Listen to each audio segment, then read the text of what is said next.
প্রত্যেক দিনের মতন একইভাবে আমি সকালবেলায় গোপুসোনাকে উঠিয়ে আমি বসিয়ে দিয়েছিলাম তার স্নানের জায়গায়। আর জানো তো, গোপুসোনাকে কিন্তু প্রথম থেকে আনার পর থেকে এই থালাটার মধ্যে আমি স্নান করাই। হ্যালো, আমি সুইটি।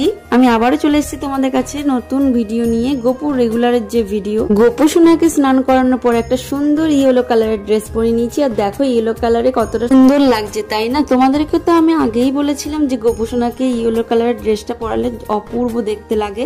গোপুসোনাকে আসনে বসিয়ে দেওয়ার পর একে একে সবকিছু দিয়ে সুন্দর করে সাজিয়ে দিলাম, আর ফুল দিয়ে সুন্দর করে সাজিয়ে দিচ্ছিলাম। সাজানোর পর আমি এখানে ভোগের থালি লাগিয়ে দিয়েছিলাম।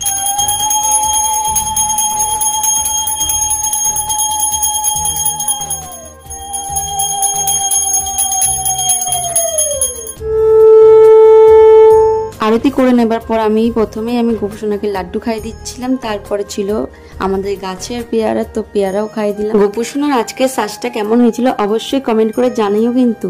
খাবার খাইয়ে দেবার পর আমি জল খাইয়ে মুখটা সুন্দর করে ধুয়ে তারপরে মুছিয়ে দিলাম।